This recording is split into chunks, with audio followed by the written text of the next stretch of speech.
Hold up. It ain't over. It's not over. The party's not over.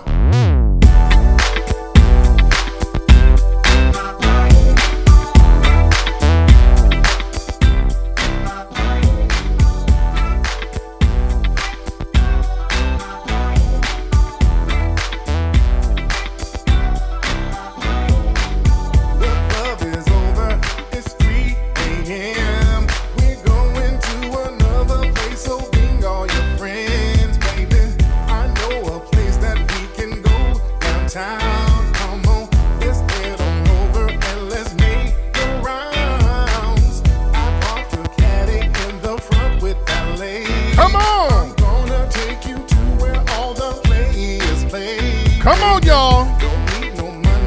We're live. We got the new mix live.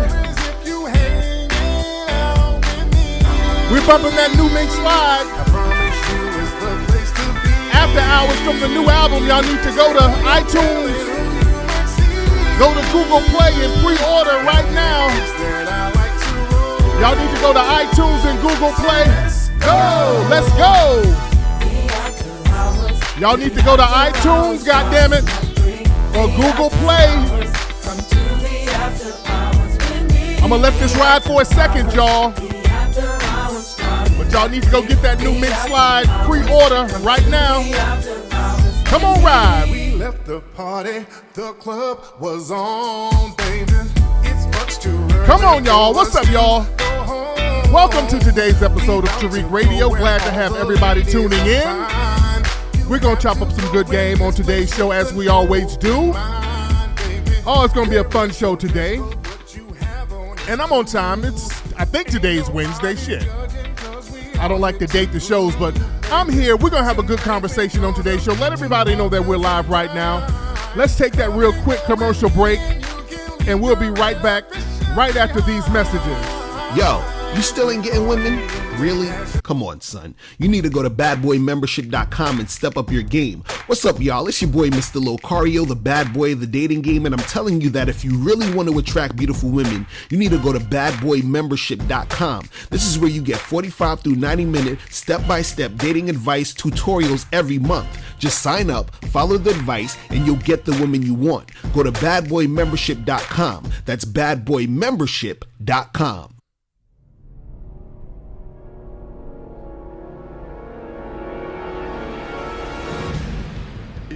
Too distant future, a global insurgency is on the rise. During this revolution, a malicious militant group plans to bring it into a whole new level until a U.S. Marine named John Knight is ready for the fight. Will our hero bring them down, or will this group lead us into a new world order? Find out by reading the graphic novel John Knight by Jose DeFord, now available on ETSY.com and PayHip.com.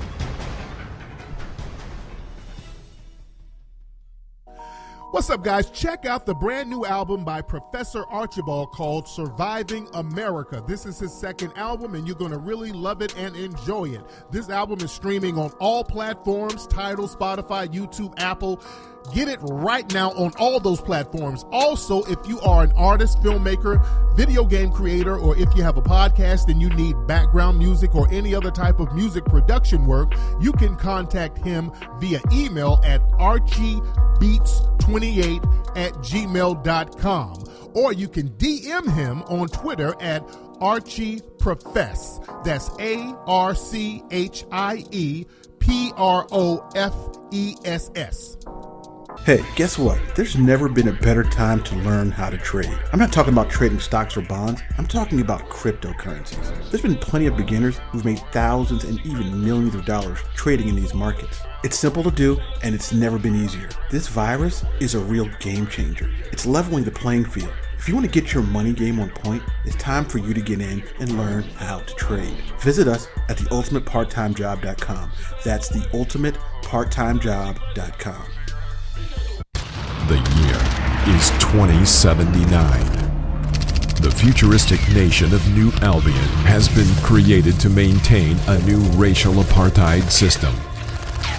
There is a planned genocide that is going to target the nation's black population. A small group of black revolutionaries band together to launch guerrilla warfare attacks against their oppressors. Do they fail, or do they succeed? Find out the answer by reading the book Avoid the Machines, the new novel by author Scotty Vasco. Avoid the Machines. Now available on Amazon and BarnesandNoble.com. You are now tuning into the legendary Tariq Nasheed I gave a little blood on that bridge in Selma. on Tariq Radio. I said, whoever threw that paper, your mom's a hoe. What's going on, guys? We're back. Welcome back to Tariq Radio. Glad to have y'all tuning in, ladies and gentlemen. Oh, it's a new month. This is the month of April, so you know we got to be on top of our game. I always warn people, every April you got to be ready. The white supremacists, they really get extra busy during April. April is also a ritualistic month for some of the elites, as they call them. But the white supremacists is a very spiritual month for them. They like to do a lot of blood sacrifices in the month of April. So you got to be very careful in the month of April. And by the way, like I said earlier, guys, go right now, get that pre-order, get that Mink Slide Crushed Velvet album.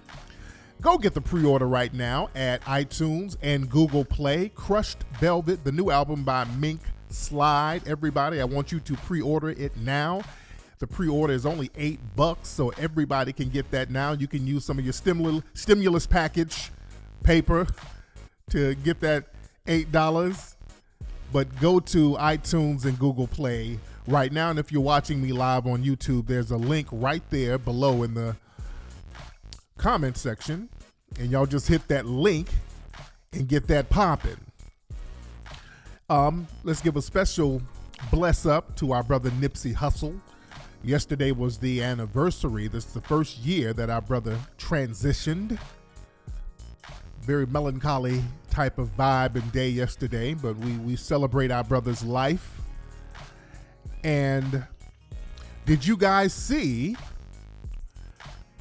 the trailer, the first trailer for the new documentary about Nipsey Hussle and Dr. Sebi that Nick Cannon is producing? Did y'all see it? It's called Strong Enemies, and the trailer is powerful. Y'all need to go to my dude Nick Cannon's page and check that out now, or you can watch it here on YouTube. That thing is going to be a monster. Oh, that trailer was hot. It looked great. He had us in black and white. All the people he interviewed, that was in black and white. I love the way that looked. That was a very different look, a different vibe. I loved it. Yeah, it has, somebody said it has a very Hidden Colorish vibe. Well, you had me and a couple other people from Hidden Colors in the film. I'm in it. As you saw, I'm in there. The rapper Common, he's in there. My brother Rizza Islam is in there. Erykah Badu is in there. Michael Eric Dyson is in there. I think Brother Kaba is in there too. He wasn't in this particular trailer. But, oh man. And yeah, some other people I have some ideological disagreements with, they're in there, but I'm not even tripping on that because there's a bigger picture here, see? There's a much bigger picture here. We're getting the messages out, so I don't trip on the little petty differences that I have with one or two folks who might be involved. I ain't tripping on that. That's some secondary shit. The message is great, and this is for my brother. Nipsey was my brother. That was my homie. And doing something to honor his life, you know, that's something that I can put the bullshit aside for, to get that out there. You understand? But that's going to be a monster. It's called Strong Enemies. I don't know when it's coming out, but this is my first time seeing the trailer along with everybody else. I filmed my part months ago. So this thing is going to look real fly, man. I cannot wait for it to come out. You understand? And speaking of my brother Nipsey, have y'all noticed that y'all haven't seen or heard nothing about his killer, Eric Holder, a.k.a. Shitty Cuz? Notice nothing. There's nothing about this dude. He almost basically disappeared. You don't hear nothing about the trial. You don't hear nothing about what's going on with this dude. There's no follow-ups on when the trial, when the follow-up trial, nothing. You don't hear anything going on with that damn trial. It sounds like this dude is being protected. I don't want y'all to miss that. The media ain't saying nothing. We talk about Nipsey, and the marathon continues and we honor our brother's life, but I just don't want y'all to miss, you don't hear nothing about the court date for this shitty cuz dude. Now the courts are closed and a lot of things are in slow motion now because of this coronavirus. And speaking of that, they're talking about releasing that Tekashi 6ix9ine dude because of the coronavirus. So there's a lot of talk of that. But back to the Eric Holder guy, you just never heard anything. You don't hear anything else about that dude. So don't miss that, all right? Because like I said a few weeks ago, see, white supremacy, it's all about punishing innocent black people. The system of white supremacy, to really show their dominance, to show that you're supreme. See, punishing a guilty black person, that's nothing. That doesn't mean anything. You really flex your power when you can harm, kill, or railroad an innocent black person. That's how you flex your white supremacy power. And I told people before, you always see innocent black people getting harmed, but a lot of black people who are guilty for doing certain things, they almost seem like they're being protected. Like this Eric Holder dude. The fact that he would be able to be back and forth on the streets knowing his track record, this kind of proves what I'm saying. Down there in Alabama, when that innocent black man got lynched by that white supremacist governor down there, that female white supremacist governor who allowed an innocent black man to get executed for a crime he didn't do.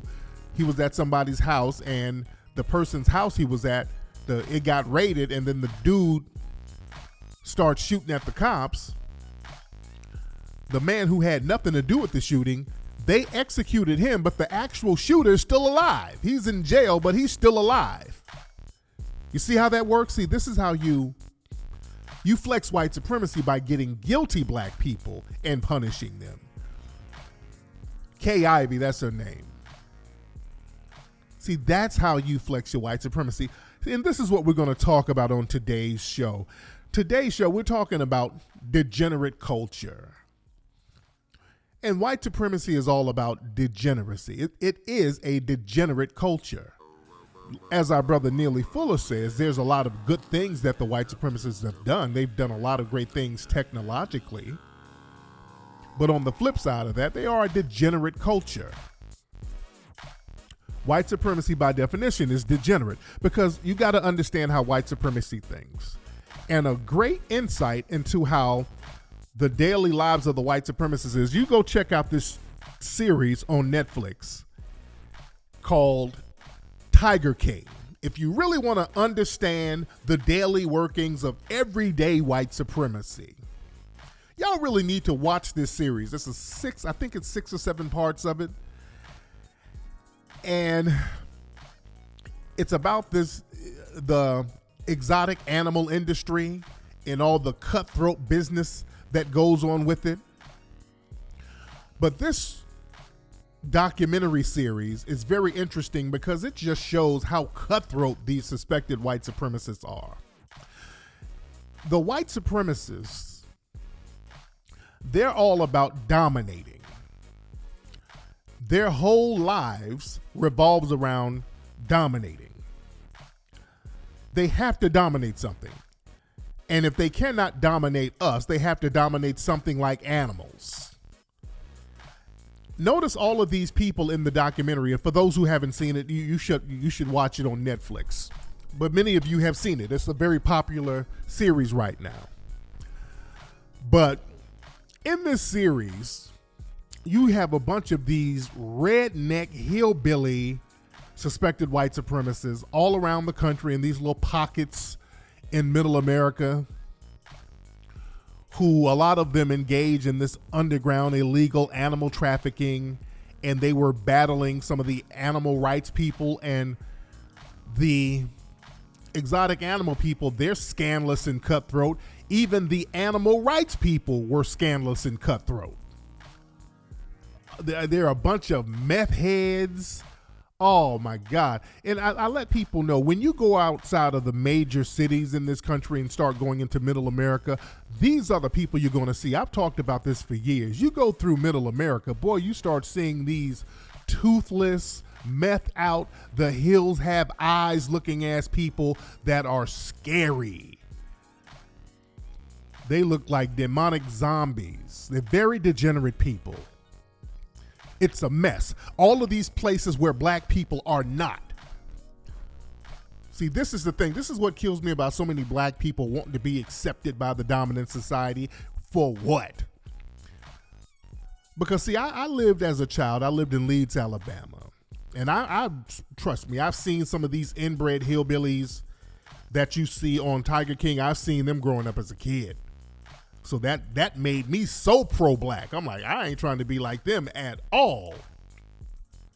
So this is not nothing new to me, but it's just good to see. It's interesting to see them show that side of white society, because they always try to show the polished side of white society. And the thing is, with these people, these suspected white supremacists, they have to dominate. And in these little pockets around the country, you don't have too many black people. And when they don't have black people in their immediate vicinity to dominate and kick around, they have to dominate something. And this is why some of these people were so enthralled with animals, getting these exotic animals from Africa and Asia, getting these animals, these powerful animals, these beautiful animals, and dominating them.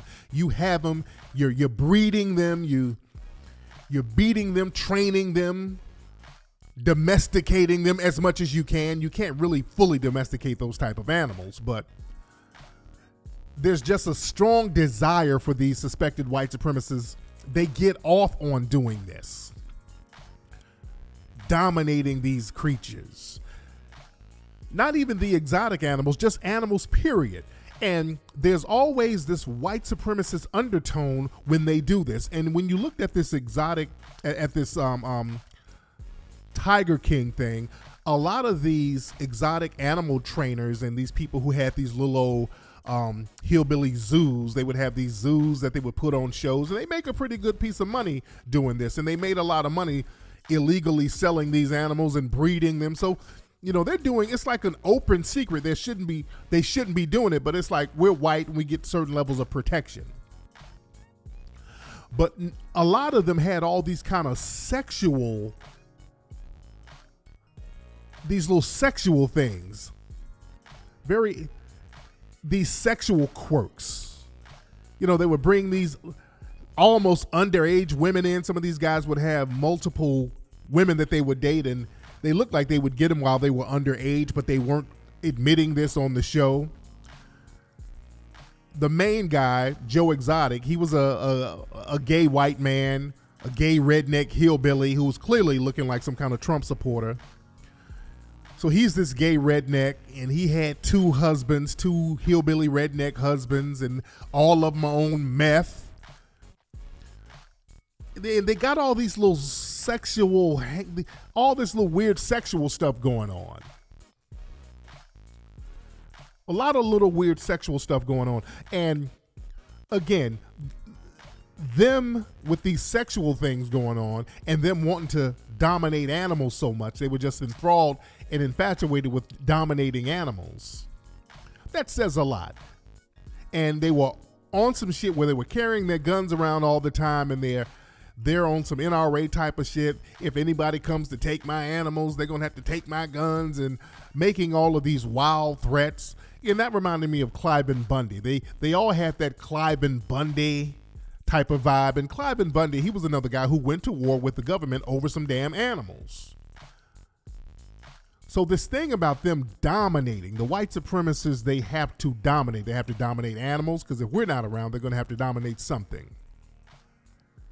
Yeah, they were feeding the animals Walmart meat. I mean, it was real crazy. But Cliven Bundy, let's go back to him. Remember, this guy was ready to go to war with the government because they're telling him he can't dominate the animals. They're going to come and take his cattle, So these white supremacists are willing to fight and die to control and breed their animals. And they'll fight each other to do this. See, that's what really the Civil War was about. The white supremacists was like, well, the southern white supremacists, because the northern white supremacists were just the same. But the southern white supremacists were telling the North, hey, you don't tell us what we can do with our animals, our niggas. We'll fight you so we can be able to keep dominating our niggas and keep growing our economy, and we'll branch off from you. They're willing to fight to maintain dominance and control over their animals. You understand? And when these white supremacists don't have us around, they degenerate all the way to hell because they need us around for them to get on code. When we're around, when black people are around, the white supremacists get on code. That's when they get on code with each other. That's when they'll put all their differences aside and get on code. They say, well, we got to put all our bullshit together so we can dominate these Negroes because they'll take over both of us while we're fighting. So when we come around, or when we're around, they get on code. That's why in major cities, most of the white people are on code with each other because we live in close vicinity. We live in close vicinity, so they have to stay on code. Now, in these little hillbilly pockets all over the country where there's not a lot of black people, and these people were living, these animal trainers and these animal sellers who had these little hillbilly zoos, they were living in these places where there weren't a lot of black folks. And when they dominate animals, they still have to dominate other things. When we're not around, they have to dominate each other. See, this is why we're needed in a system of white supremacy, to save the white supremacists from themselves. They are cutthroat with each other. And if you look at this documentary, they are so cutthroat with each other. This is why black folks need to study them. See, you can't look for no compassion from these people. See, black folks got this thing where we want to go whining to the white supremacists, telling them how bad we're hurt and how bad we're treated. Y'all don't understand how ruthless and cutthroat they are with each other. These folks will cut each other's throat, snitch on each other, put out hits on each other. These people were putting hits out on each other. They put out a hit on the animal rights woman. The animal rights woman, she was like a millionaire, and people suspect that she killed her husband and fed him to a damn tiger, and they can't find her damn husband, and she got all this damn money. So all of these people, Carol something, so all of these people were on some degenerate shit. Both sides, Carol Baskin, that's her name, they're saying that this woman killed her husband and fed him to a fucking tiger because they can't find his ass, and she got all this money and a new husband. So these people were showing you open degeneracy. They were funky looking. They didn't have, a lot of them didn't have no teeth. They were living in trailer parks. And it's very interesting. They kept getting access to money. Even though these were dirtbag degenerate hillbillies, they knew how to get access to money. That's one thing you need to learn. The white supremacists, they know how to find some money. They do know how to hook up with certain people and find some damn paper. Now, they'll finesse each other out of it, but they know how to find a little paper. And this Joe Exotic guy, this is the main guy, the main gay white supremacist suspect. One thing I noticed, he kept wearing a lot of Native American trinkets. He had like Native American neck bands and Native American coats. Now, he never admitted or said anything about being Native American, but I just kept noticing all the little outfits he had. Now, this is a lily white man, so I'm thinking he's probably one of these $5 Indians who got a bunch of land, because he had a lot of land out there in Oklahoma. That's where he had his little animal reserve.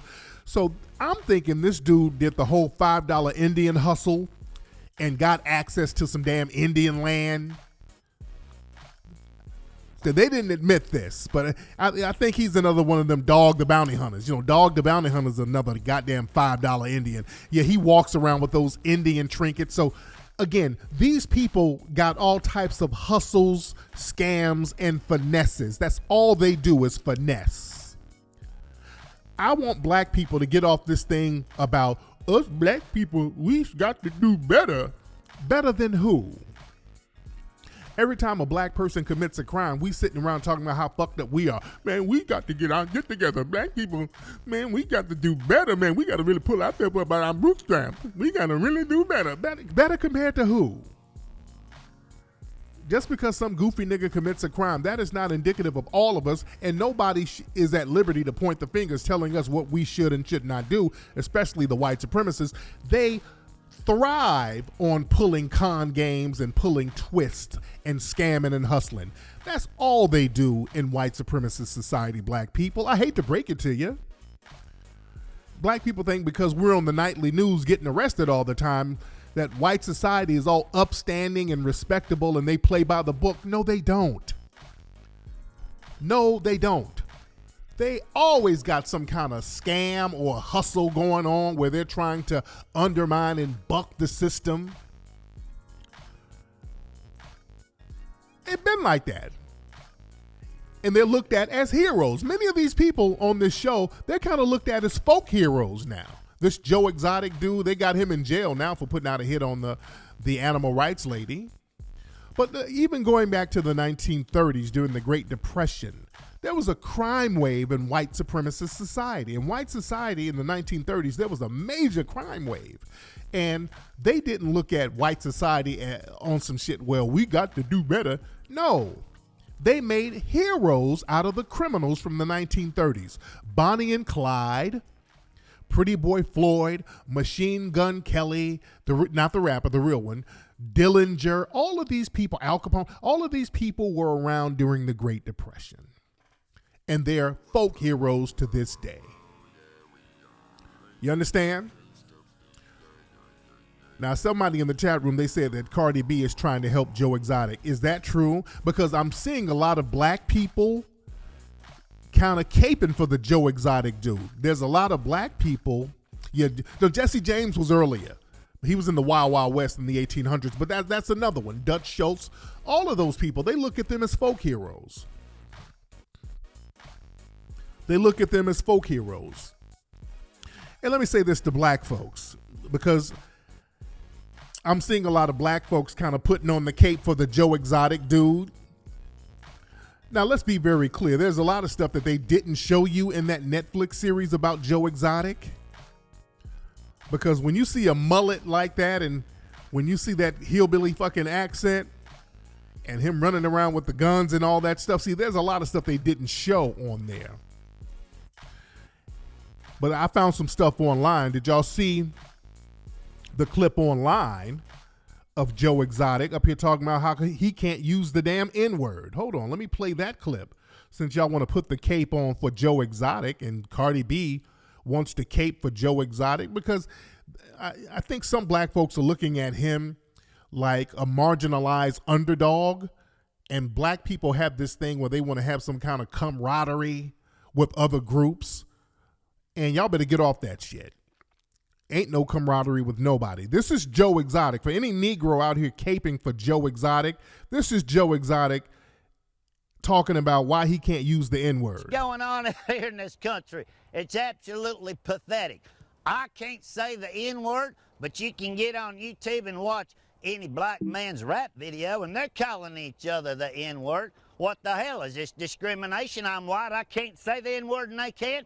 And okay, so that's Joe Exotic talking about how come he can't say the damn N-word. See, we got to stop caping for these damn folks. We really got to stop caping for people. So he's another suspected white supremacist. Just from that clip alone, that lets me know what I need to know about him. Now, this guy's in the middle of nowhere. Ain't no black folks out there where he is. See, this is just like Cliven Bundy. Remember with Cliven Bundy, they're talking about animals. They're talking about his cattle. Then all of a sudden, Cliven Bundy was like, oh yeah, about my cattle. Oh yeah, forget about the cattle. About the Negro. Let's talk about the Negroes.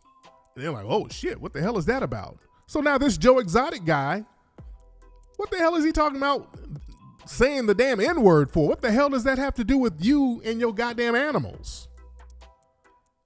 What the hell does that have to do with ain't no black folks out there near your little animal compound, dude? So yeah, y'all gotta let these people hold their own nuts, family. We gotta let these people hold their own nuts. And this guy, this Joe Exotic, it took them, they had to get all types of other evidence to get this dude in jail, even to bring charges on him, because this dude was openly making threats to this animal rights lady. I mean, this dude was like, yeah, we gonna kill that bitch. I mean, he's making dolls of her and shooting at the dolls. I mean, this dude was for years making open threats against this woman. And they still, the feds need to get all this evidence, and they need to get informants and all this stuff to actually get in there to admit that they got money from him to kill her. I'm like, wow, boy, it really takes a lot to put you white supremacists in jail. I mean, this dude was just blatant with it. And I wouldn't be surprised if the dude got out of jail early. At the end of the series, they said he got 22 years in jail, and I wouldn't be surprised if he got out early. I wouldn't be surprised. But looking at that show, and look at some of the pictures now, you see the degenerate shit that these folks are into. I really wish black people get their self-esteem off the floor and stop looking to the dominant society to compare yourself to feel inferior, because so socially and militarily, you are in an inferior position. But culturally and genetically, you're not. Y'all just need to take a drive through middle America and see what these white supremacists look like when you're not around, because when you're not around and it's just them to themselves, they start turning on each other and just fall into degeneracy.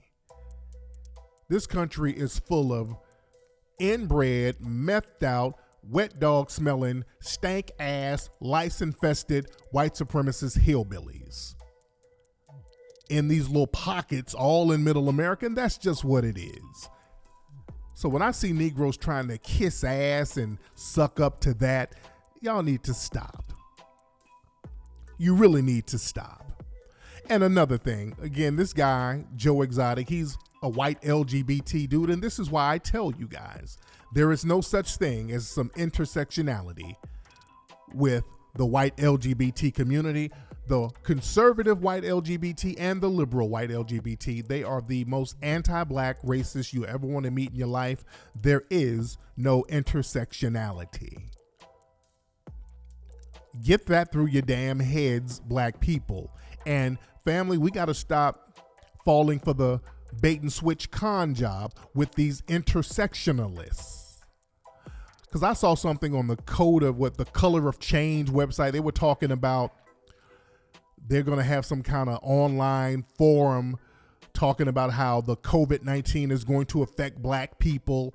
And they had some of the Black Lives Matter leaders that's going to be a part of this forum. And I'm like, I already know where that's going. They're going to talk about something black for 1 minute and then flip it into some damn LGBT minority, we all in this together talk. This, ladies and gentlemen, is why that type of talk is extremely dangerous.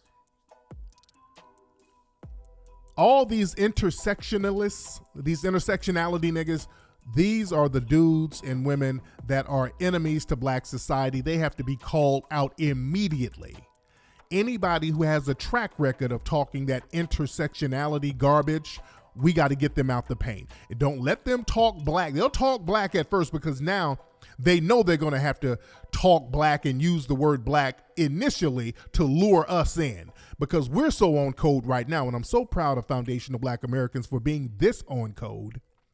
They know we're not going to even get into the discussion unless they're talking about what's going to be done for black folks. So watch the bait and switch, family. Please watch the bait and switch and watch these forums and watch who's on these forums. When you see some Black Lives Matter folks and all these, look out for Color of Change. And if you see a Tarana Burke or any of the Ava DuVernays and the Cynthia Erivos and the Levies and all these people, when you see them anywhere near a forum or anybody associated with them near a forum, it's about to be some fuckery. it's about to be some fuckery. That's why we can't have these folks tell our stories and control the narratives of our history. Because see, let's go back to that Madam C.J. Walker show that was on Netflix, since we're talking about Netflix, and I talked about that the other day. On that Madam C.J. Walker show, it was called Self-Made, it was clearly somebody white on top, some of the white executives. They said, hey, we'll make this movie about Madam C.J. Walker. One thing, don't make it offensive to white people, and don't make white people look guilty of anything. They clearly got orders from somebody on the top who told them, hey, don't make white people look like the enemy here. That's why everybody in that film who was an enemy was black. It was black man. And then the black women were enemies of each other. But the white people were the good guys in that bullshit.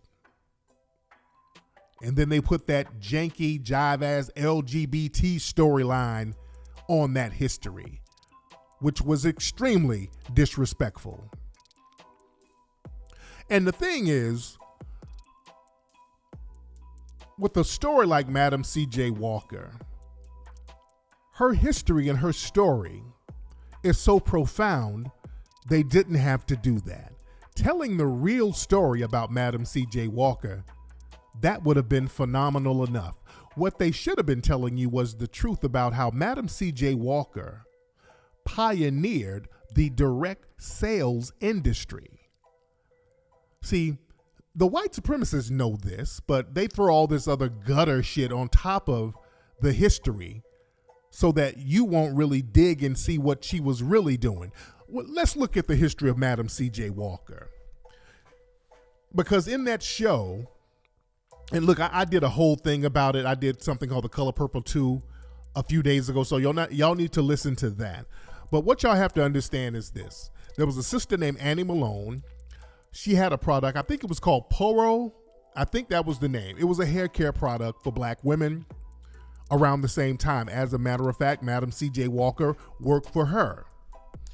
Madam C.J. Walker got the game from that lady, and she used a similar formula for her own product. What Madam C.J. Walker did, I think she added some type of perfumes or something to mask the scent of the sulfur that was in the hair product. So she kind of made it slightly different, but it was pretty much the same product. Now, why did Madam C.J. Walker and her brand become more successful? It was Poru. I think it was Poro or Poru. Poru. It was something like that. That was the name of Annie Malone's product. But why did Madam C.J. Walker's product become more successful? See, this is the question they should have answered, because in the movie, they did ask that question. The Annie Malone character was like, why is she selling more product than me? Why is her product more successful than mine? And they never really went into it. They turned it into some stupid ass colorism bullshit. You understand? It was Poro. I was right. It was Poro. That was the name of it. The reason why Madam C.J. Walker was more successful, because remember, it was basically the same product. Madam C.J. Walker revolutionized a new marketing strategy. It was the direct sales strategy, the multi-level networking strategy. That wasn't really done before at that time. I want y'all to understand this. This is why they talked about having Walker Girl. She had these sales reps, and they mentioned the 10,000 sales reps she had.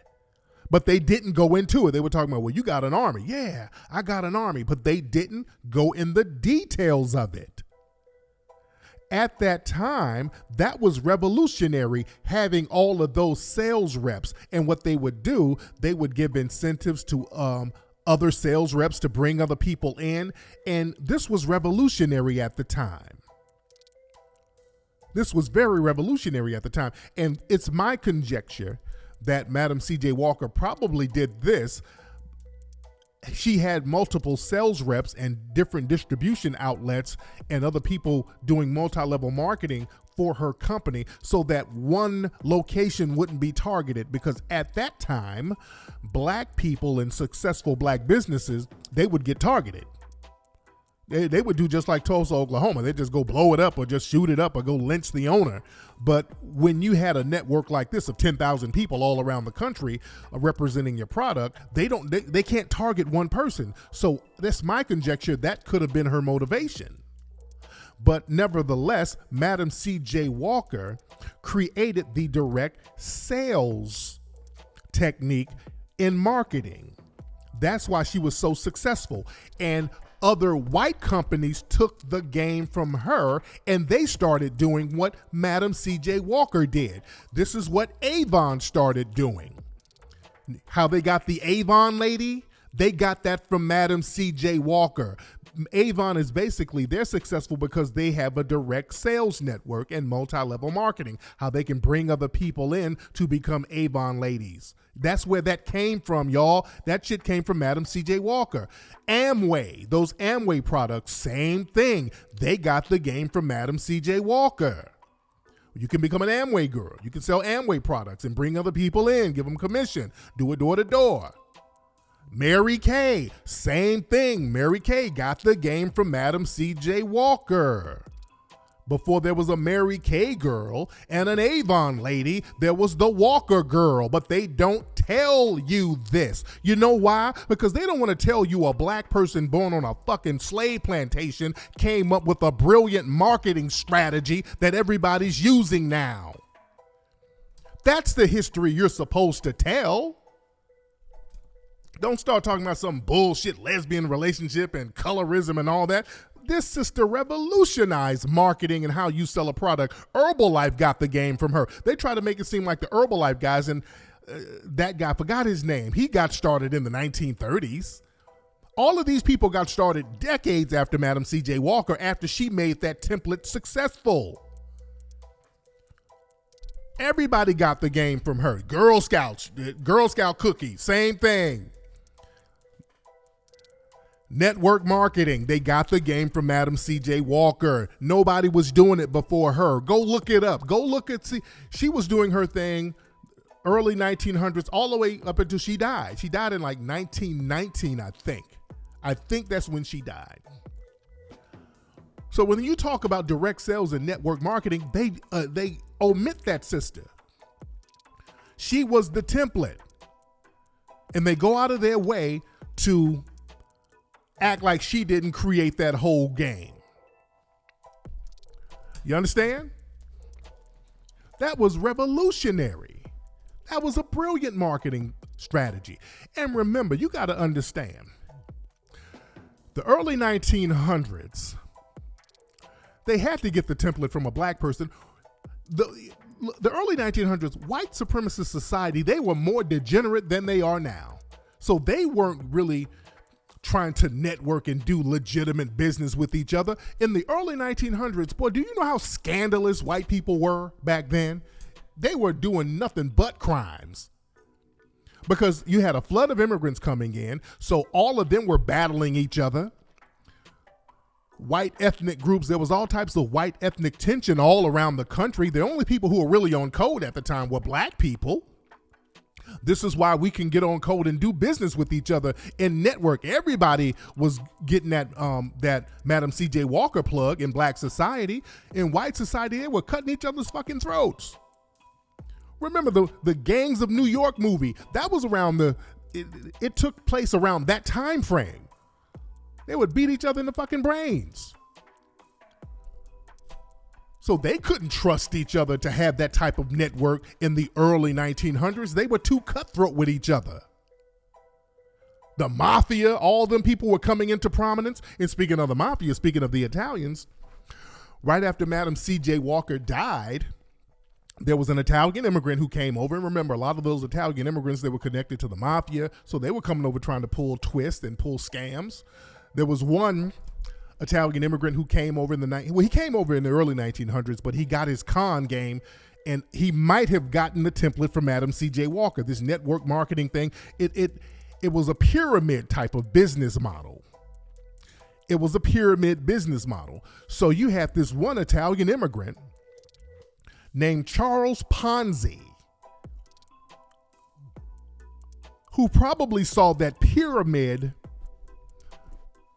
economic strategy and said, hey, I can do that on another level. So Charles Ponzi started to sell fake stocks and fake paperwork of a non-existent company to all these different investors, telling them, oh, you're going to get big money. If you put a little money here, I'm going to get some money from this person and we're going to get you a product and you're going to double your money. So he was using that whole thing, which was basically what Madam C.J. Walker was doing legitimately.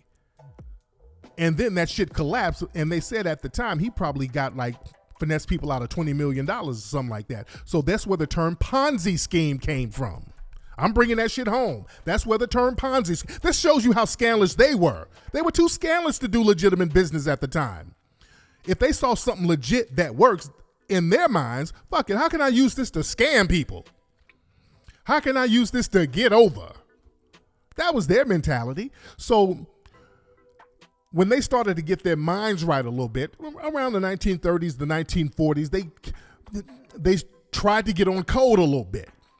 This is when they got all the racial categories together. We're going to drop some heat tonight. I want y'all to understand history. Remember, in the early 1900s, there were people who were white, but they weren't classified as white. So there were, again, a lot of ethnic beefs, a lot of ethnic tensions. So they would finesse each other. After the 1930s, going into the 1940s, then they started to really codify what being white was. They started to let other groups into whiteness. So they tried to codify that a little bit. So they started to get on code. So they said, okay, let's start doing some legitimate business with each other right now. So that's when the Mary Kays and the Neutralites and the Amways and all these people started popping up. You understand? So we got to understand the history of the game here and some of the things that we created that we don't get credit for. That's the stuff that you're supposed to talk about with Madam C.J. Walker. That's why she was so successful, and they don't like to talk about that. That's what a young kid needs to learn when they see a Madam C.J. Walker. Learn her business model. See, this is why I talk about certain people that they don't like to bring up, like Biddy Mason, another black woman that I'm always talking about, how she revolutionized the real estate game. That woman was one of the earliest wealthy people in Los Angeles, a former slave. See, they don't want to give it up to somebody who was a former slave who was self-made. They hate to give it up to a black person who was a former slave, who got their comeuppance, and they didn't have a white person helping them. See, they'll give credit to Booker T. Washington because, see, Booker T. Washington, he was chosen by the white rich people. See, at that time, the early 1900s, you only had like a handful of rich people. There was no middle class. This is why the white supremacists, they were so goddamn scandalous. There was no middle class. The middle class in this country started really in the 1940s. Before, there was no goddamn middle class either. You were a white person, you were rich, or you were poor. There was no middle class. You were rich or struggling, for the most part. You were rich or you were working class, but there was no real middle class. You know? You had a handful of white families running everything. The Rockefellers, the Carnegies, the Rothschilds. You had a handful of white families really hoarding all the wealth. You understand? So they don't like to show you that part of the game. They don't like to give you that part of the game, guys. So this is why it's very important. Yeah, the Vanderbilt is very important for us to put the game out there. It's very important for us to tell the story and tell the history. And we're in a situation now where history is being written with this COVID-19. This thing is still ravaging the country. It's still ravaging the world. People still don't know what's going on with it. One thing I have to say, my LA people, I want y'all to be careful, and I want black people to be careful all around the country, but I saw something very disturbing the other day. Down in South Central LA, there was a children's birthday party. It's like 20 people out there, and boy, the police came out there in droves. They came out there riot ready. I'm talking about dozens and dozens of officers with helicopters and the whole nine for a damn kid's birthday party. I'm talking about, I think the kid was 1 year old. It was a 1-year-old or something like that. So they had all of that excessive force for a damn party for a 1-year-old down in South Central. So the block was real pissed off about that. And some of those mothers out there were trying to fight the cops low-key. So I want my family out here in LA, be careful out here. These white supremacists, they're very slick. They'll try to trap you up. The video's all over the place. There's this video of them running up on the folks, and I think that was very cowardly. And I seen a couple of coons online, well, they should have obeyed the order and shit. That's what y'all niggas get. I hate Samboism because let me tell you something. White people, they've been breaking the order nonstop, and they make excuses. There was a bunch of white people up in Brentwood going to the farmer's market by the thousands out there. They didn't bring the helicopters and all that shit, and I heard some white supremacy defenders talking about, well, that's essential because they go out there and they get food for the farmer's market. And shut the fuck up, because if it was a bunch of black people out there at the farmer's market, they'd bring them same helicopters up there. And the white people be all at the beach. They were all at the damn beaches. They didn't have the helicopters and the police running up on them at the beach. White people were up at Runyon Canyon last week by the thousands violating the code. They didn't have all the helicopters and the cops out there threatening the white people.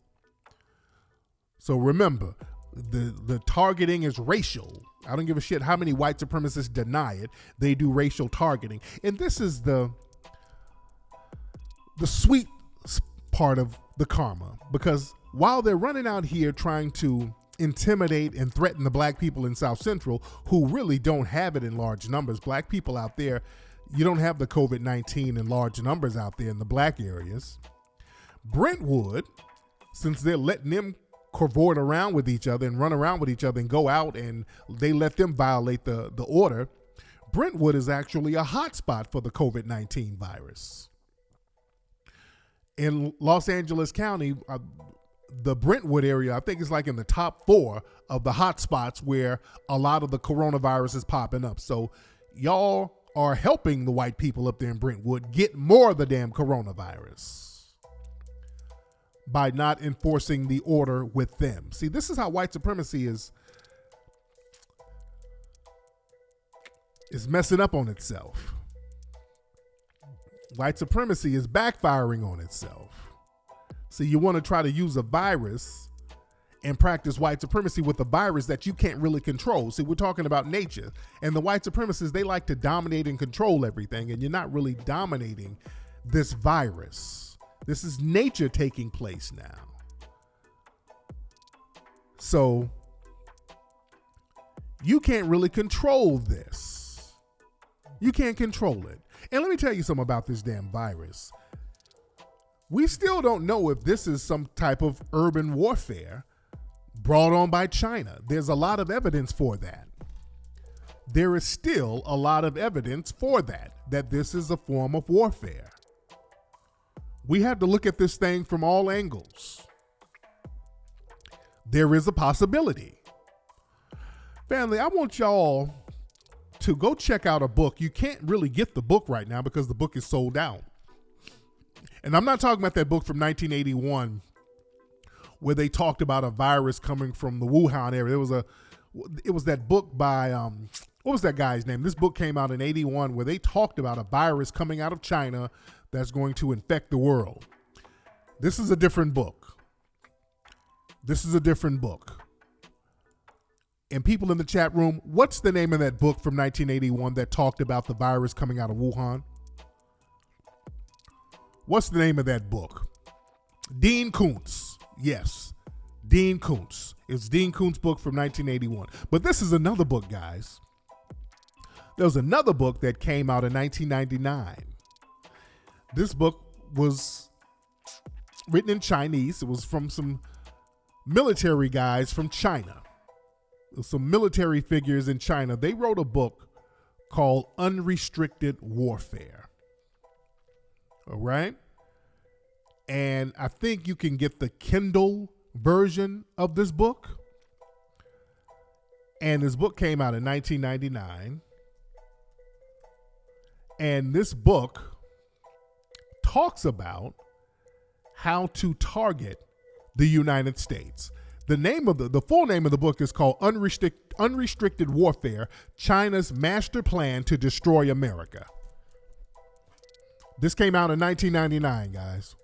And they talked about how, because the United States is militarily stronger, how can they wage war against the United States and attack the United States biologically and economically, because you cannot attack them or compete with them militarily as far as outright violence. Okay? It's called Unrestricted Warfare: China's Master Plan to Destroy America. All the shit in that book is coming true right now. You understand? They talked about, and they sat down and they figured out, okay, how can we take on this country that has us dominated militarily?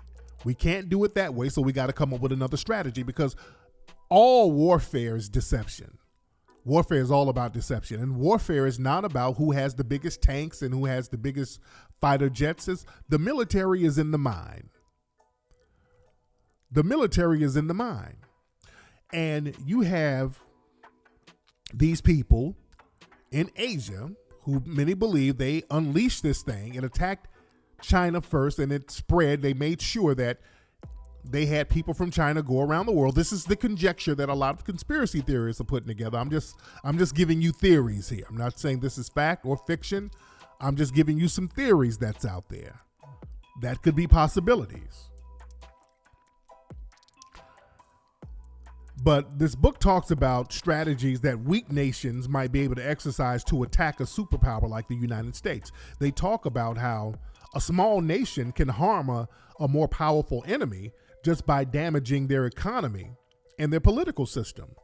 You come up with ways to damage a country's economy, you can bring that whole country down, because the military is fueled by the economy. And if they strategically did this, this was some genius shit, if we're going to be real. This is a possibility that they could have strategically done this. And understand, over in China right now, they're healing right now. They really have, over in China, they have the coronavirus pretty much under control. Many of the people are healing. Some of the industries are opening back up. Some of the factories are opening back up over there in China. Let's be real. The businesses, the tourism places, now they're not letting a lot of people in to visit, but the local people there, they're letting them go to the tourist spots. So we got to understand, they're getting their shit together over there now. They're getting better over there now. They're healing over there. So they're right back in the game right now. And not only that, while the world is sick in the United States, look at us right now. Our shit is shut down. The whole country is shut down right now. The economy is pretty much at a halt. This is why they're distributing military all over the place, because the United States is very vulnerable to an outside attack right now. Because right now we're wounded. And when you're wounded, boy, the other hounds smell blood.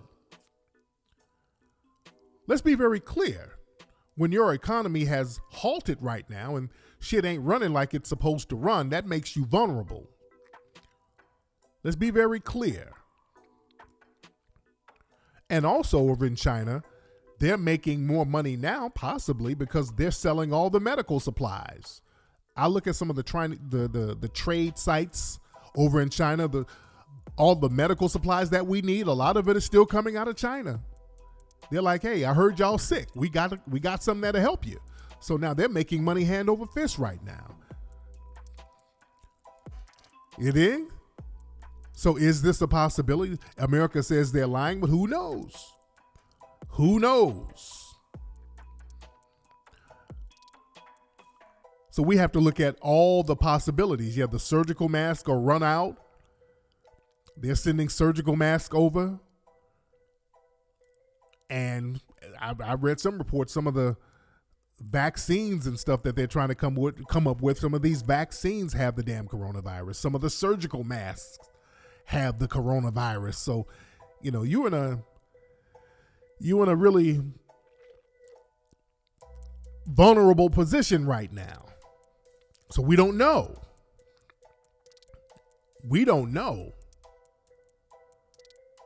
But we got to understand how the game works out here.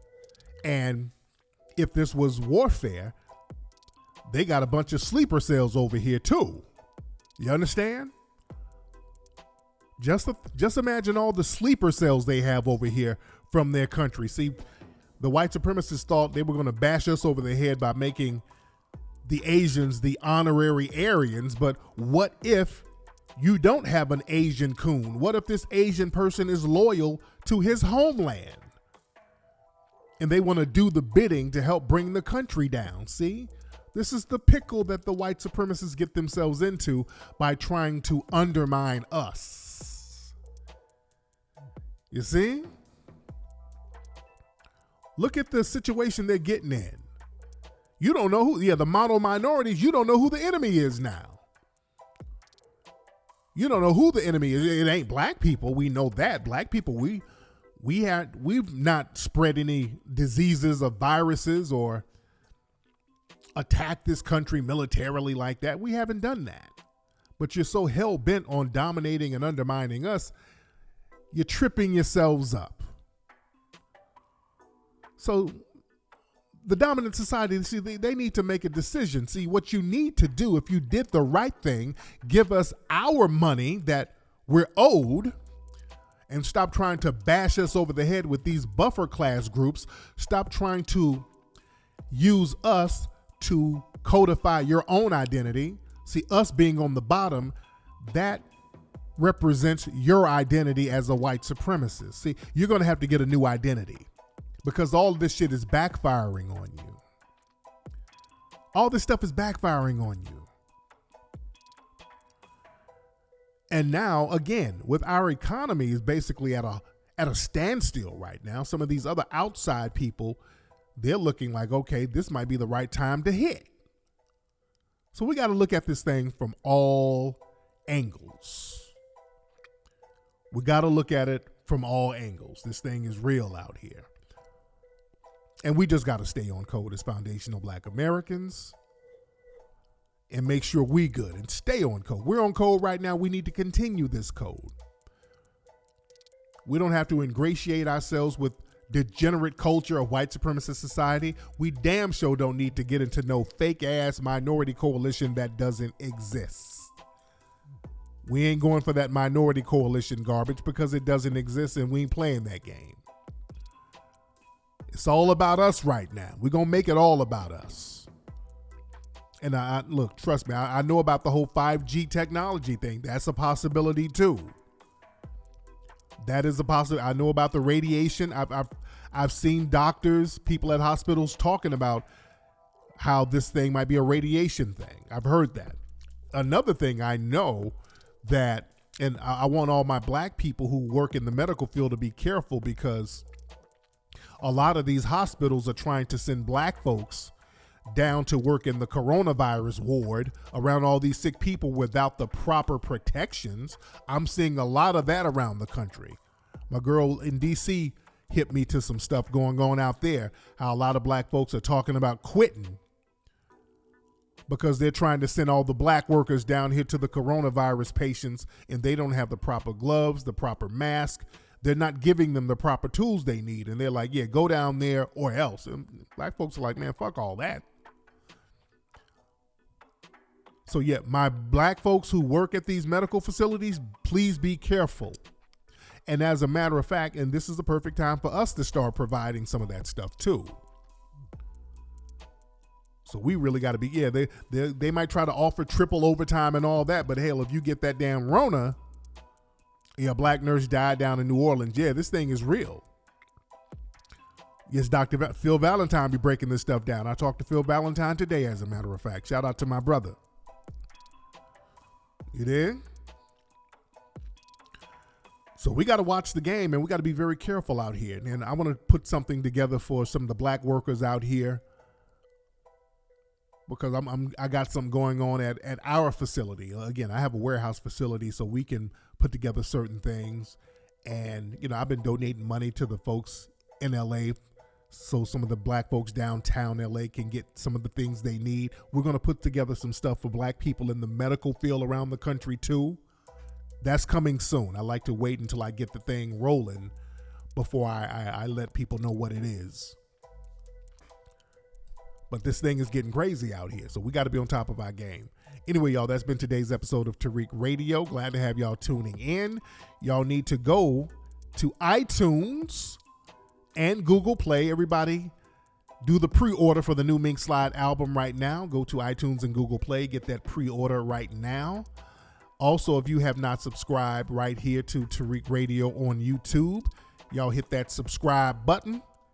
Subscribe right now, and I will holla. Y'all be good.